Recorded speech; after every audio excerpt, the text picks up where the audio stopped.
Good morning, সুপ্রভাত, শুভ নববর্ষ, সকলকে শুভেচ্ছা। ভিডিওটা যেহেতু কালকে আসবে তার জন্য শুভ নববর্ষ। কি ডেট না ডেট অবশ্যই বলছি। তো সাথে দেখছো মালিকে যাচ্ছি। তো চলো, ঠান্ডা আছে, আমি সোয়েটার পরিনি কারণ ওকে নেবো। সোয়েটার পরাটা আমার জন্য। তো সকাল সকাল এসে গেছি, এখন অন্ধকার ভাবটা আছে। কটা বাজে এখন জানি না, এসে গেছি এটুকু জানি। বাজে আমি বাদে সবাই ভালো, ঠিক আছে। এটা বছরের প্রথম দিনে আসছে, তো তোমাদের কাছে যেদিন আসছে ডেটটা হবে 1/1/2025। তো রাধে রাধে সকলকে। এখান থেকে শুরু করা হচ্ছে আজকের ব্লগটা। আজকে আমরা কোথায় কে যাচ্ছি চলো দেখাবো, আর চলো দেখাচ্ছি। তো এই দেখো গলু সোনা, আচ্ছা মা জলের বদলে জলটা আমি হেঁটে যাবো ভরবো। আমরা এখন আছি কোন্নগর স্টেশনে। এই যে কোন্নগর আমার বাড়ি যেখানে, তো কোন্নগর স্টেশনে আছি। স্টেশন থেকে মাত্র 5 মিনিটের ডিস্টেন্স। তো আসাটা আমার জন্য খুবই সহজ। আমরা 3 জন 4 জন না 5 জন 4.5 জন যাচ্ছি আমরা। তো চলো বাকি কথা পরে বলছি, ট্রেন আসুক। ট্রেনে কিন্তু ভালো রকম ভিড় হবে। যাচ্ছে অনেকে মায়াপুর, আমিও যাচ্ছি। 40 হয়েই গেছে, আর কিছুক্ষণের অপেক্ষা। তো চলো তাহলে যাওয়া যাক। তো বন্ধুরা, ট্রেনে আমরা উঠে পড়েছিলাম, আর ট্রেন দেখছো মোটামুটি ফাঁকাই আছে। মানে বছরের শেষ দিনে যেরকম ভিড় ভেবেছিলাম সেরকম ভিড় একদম মজা নেওয়া হয়েছে বাবুয়ার জন্য। এই দেখো এদিকে বাবুয়া, আর এদিকে ট্রেন। আমরা একটু সামনের দিকে উঠেছি, তো ট্রেনটা মোটামুটি ফাঁকাই আছে। মোটামুটি কেন, ট্রেনটা ফাঁকাই আছে। না না, যে যার টাকা নিজের কাছে রাখো, দিয়ে দেবে যখন যেটা খরচা হবে।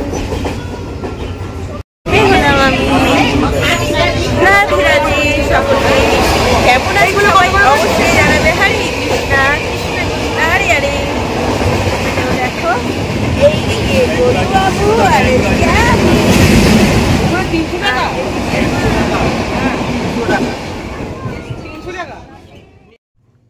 তারপর গোলুবাবুকে মোজা পরিয়ে দিয়েছিলাম, এবং মোজা পরিয়ে দেওয়ার পর ও তো জুতো পরেই ছিল। তো জুতোগুলো আমি তারপরে আবারও পরিয়ে দিয়েছিলাম। তারপরে দেখো চিঁড়ে তো খেতে দিয়েছিলাম, চাল ভাজা আর কি। তারপরে ওকে একটু লালু ভুলু খাইয়ে দিচ্ছিলাম। তারপর দেখো ও যেহেতু ট্রেনে ফার্স্ট টাইম উঠেছিল, একটু আমি জানলা দিয়ে ওকে দেখিয়ে দিচ্ছিলাম। সমস্ত কিছু একটু দেখতে দেখতে যাচ্ছিল। তারপরে আমি ট্রেন থেকে নেমে পড়লাম, এবং আমরা নেমেছিলাম বিষ্ণুপ্রিয়া হলডে। আর দেখো এখানেই এসে পৌঁছে গেলাম। তারপর আমরা টোটোতে উঠে পড়লাম। বিষ্ণুপ্রিয়াতে চলে এসেছি। বিষ্ণুপ্রিয়াতে এসে তোমাদের একটা ইনফরমেশন দিই, শুধু যে পেছন দিকে টোটো পাওয়া যেত সেরকম নয়, টোটো কিন্তু এখন সামনের দিকেও পাওয়া যায়। রেড লাইনটা জাস্ট ক্রস করে তোমরা কিন্তু টোটো পেয়ে যাবে। আর এমনি ব্যবস্থা ভালো, লাইনের পর লাইনে টোটোগুলো যাবে। তো তোমরা একটুখানি দেখে নিলেই হবে। সব জায়গাতেই যেমন লাইনে যায় তেমনই প্রচুর টোটো এখানেও আছে, ওখানেও আছে। না অনেকেই ভাবতাম আমরা আগে, অনেকে যেমন ভাবতাম যে পেছন দিকেই উঠতে হবে, সামনের দিকে উঠলে টোটো পাওয়া যাবে না, কিন্তু সামনের দিকেও টোটো আছে। আর সামনের দিকে কিন্তু ট্রেনে উঠলে ট্রেনটাও বেশ ফাঁকাই থাকে, তোমরা তো দেখলেই। তো অবশ্যই ইনফরমেশন তো দেবই। আমি সেইভাবে কোনোদিন ইনফরমেশন দিইনি, শুধু নিয়েই এসেছি তোমাদেরকে। তো চলো এবারে ইনফরমেশনটাও যতটা পারি দেবো। ঠান্ডা ঠান্ডা ঠান্ডা লাগছে, ইয়ে দেখা হচ্ছে। সোয়েটার কিছু পরিনি, গোলুও পরেনি, আমিও সোয়েটার পরিনি। আমরা তোমাদের এখানে আর একটা ইনফরমেশন দিই। আমি তোমাদেরকে এই লঞ্চে ওঠা পর্যন্ত আজকে ভিডিওটা রাখছি, এবং দেখো আমরা কিন্তু লঞ্চে উঠে পড়লাম। লঞ্চের জন্য 10 টাকা করে ভাড়া নেয়।